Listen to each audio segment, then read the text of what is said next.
The email came at 2:13 a.m. Subject line: watch this video. No sender name. No explanation. Just a YouTube link. I stared at it for 10 full minutes before I clicked. The video opened with a shaky camera pointed at the entrance of a hotel. A man in a dark coat and baseball cap entered the frame. It took only a second for my heart to drop into my stomach. I knew that posture. That walk. That laugh he gave when a woman joined him at the door. It was my father. He looked younger. The footage was old, judging by the timestamp, from 2004. I would have been in high school, still believing my family was something close to normal. The video followed them into the hotel. I expected a scandal. An affair. Instead, I watched my father hand over an envelope, and then the woman handed him a baby. A baby. I slammed my laptop shut, like it would erase the image from my brain. The next day, I called my mother under the pretense of checking in. I asked about 2004. About whether Dad traveled a lot that year.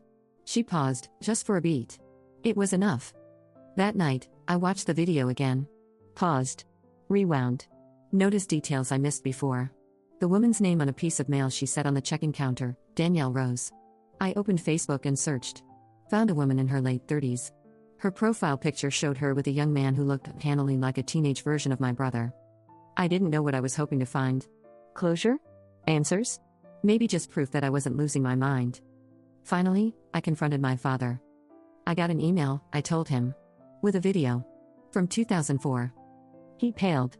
Didn't ask what video. Just sat down heavily on the edge of the sofa. You weren't supposed to know, he whispered. What? That I have a half-brother? He nodded. He told me everything. He'd had a brief relationship during a rough patch in his marriage, years before he came clean to my mother. She'd insisted they never tell the kids. Danielle didn't want child support, only distance. But my father sent money secretly, kept tabs, stayed involved from a distance. I felt like my foundation cracked beneath me. You let me grow up thinking we were this perfect family, I said. We were never perfect, he replied. We just tried to protect you from the cracks. I didn't know how to feel, angry, betrayed, heartbroken. Mostly, I felt hollow. But a week later, I reached out to the boy in the photo. His name was Andrew. We met for coffee. He knew about me, too, had seen photos, birthday cards I'd never known Dad wrote. He wasn't angry, just curious. We talked for hours. I haven't forgiven my father. Not completely. But I've started building something real, with my half-brother. And that, at least, feels like truth. The email came while I was brushing my teeth. I almost deleted it, it looked like spam. No subject line, no sender name. Just a single sentence in the body. Watch this video. Maybe it was the curiosity. Maybe it was the sinking pit in my stomach that had been building for months. I clicked. The video wasn't long. 2 minutes and 34 seconds. It opened with footage from what looked like a hotel lobby. I wouldn't have recognized it if not for the gaudy chandelier I remembered from our anniversary trip, Hilton Garden, just off the interstate. The camera panned across guests entering and leaving. Then there she was. Emily. My wife. Smiling. Dressed in the green coat I bought her last Christmas. She was holding hands with someone. A man. His face wasn't clear, but the way they moved together, the casual affection, the laugh she gave when he brushed hair from her cheek, I knew. I paused the video. Backed it up. Played it again. Emily. I watched it 5 times. Then I sat there in the kitchen, my toothbrush still foaming in the sink, trying to breathe. When she came home later that night, I didn't say anything. She kissed me on the cheek, apologized for the late shift at the clinic, and dropped her purse on the table. I asked how her day was. She smiled and said exhausting.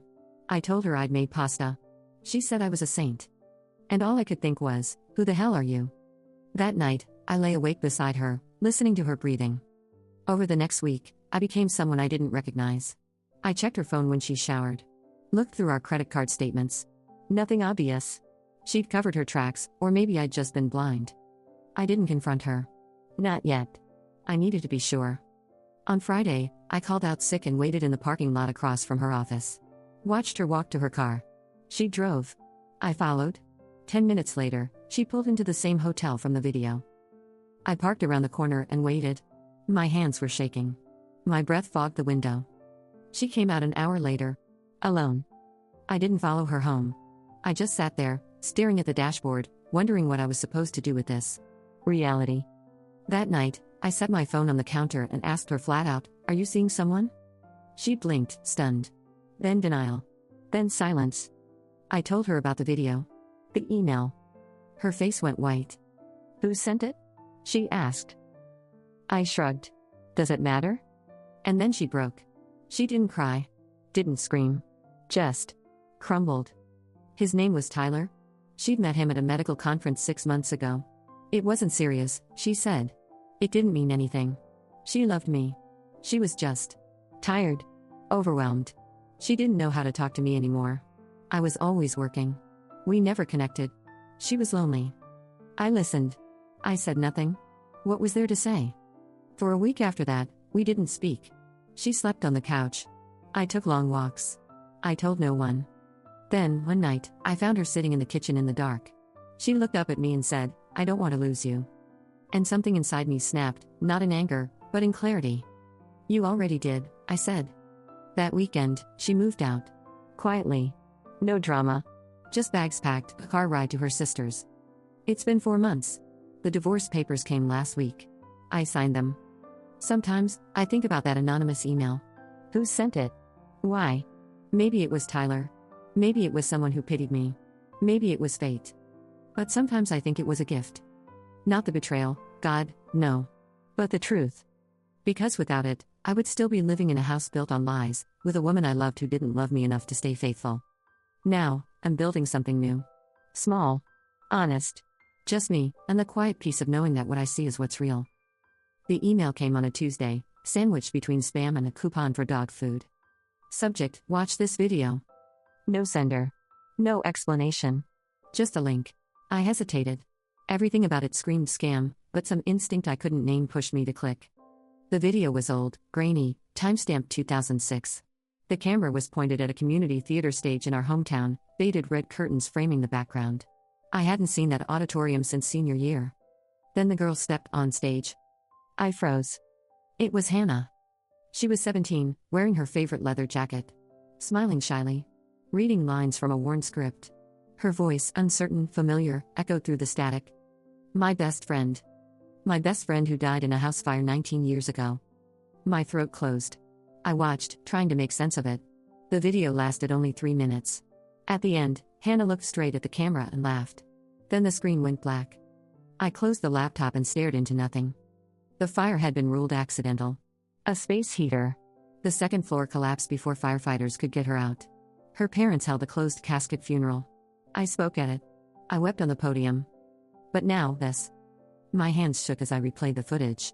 I knew that face, those dimples, the chipped black nail polish. The video wasn't old home footage. It was recent. I clicked for more info. The user who uploaded it went by the name red_dawn47. No bio. No uploads except this one. Was it a prank? Deepfake? Or had Hannah somehow survived, disappeared, and chosen to stay gone?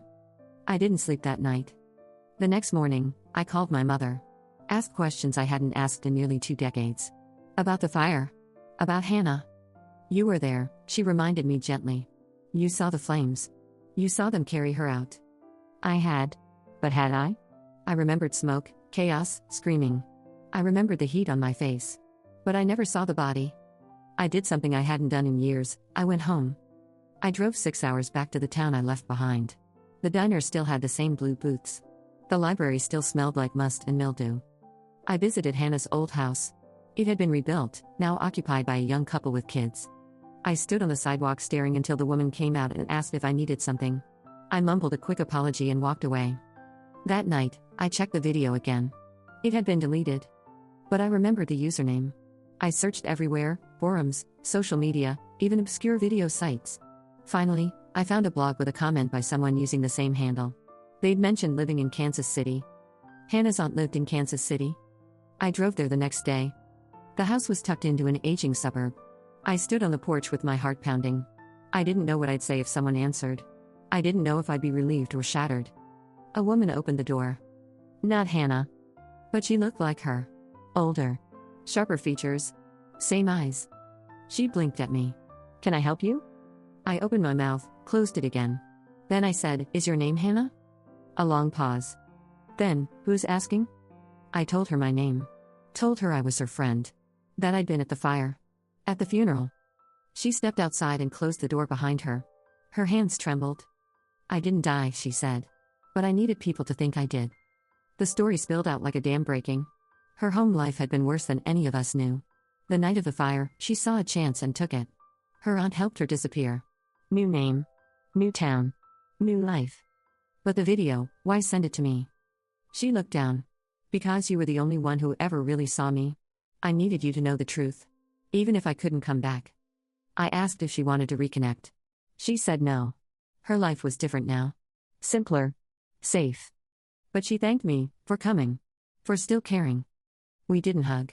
We didn't cry. We just stood there, two ghosts of a shared past. And then I left. I haven't told anyone.